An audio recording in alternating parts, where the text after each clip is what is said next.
Warren Buffett versus Stanley Druckenmiller. Who would be considered the better investor? So many people look at Stanley Druckenmiller and they recognize his returns. They recognize the fact that he returned 30% annually on average for nearly 3 decades. And then there's someone like Warren Buffett who averaged, I think, 19% over his entire reign over Berkshire.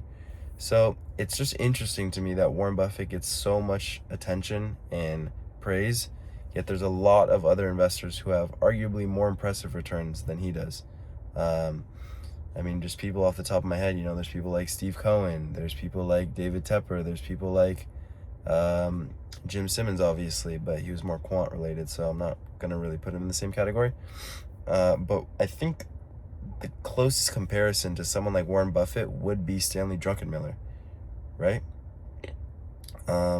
Stanley also made these returns while managing a hedge fund too. So he had to obviously deal with LPs and things like this and had to focus things around yearly returns. But with Warren's position, he's managing Berkshire. So he doesn't have to necessarily, optimize returns for yearly.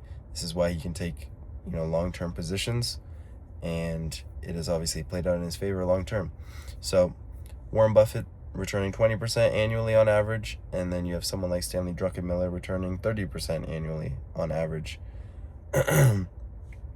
My choice is Stanley Druckenmiller. I think he sweeps Warren in nearly all fields. Obviously, Warren paved the way. Warren, took his teachings from Benjamin Graham and applied it to what he's doing now.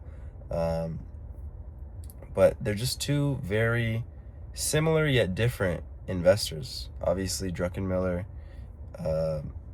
works within macro as well. He does equities as well. I think he also takes the short side of equities. Warren is just long.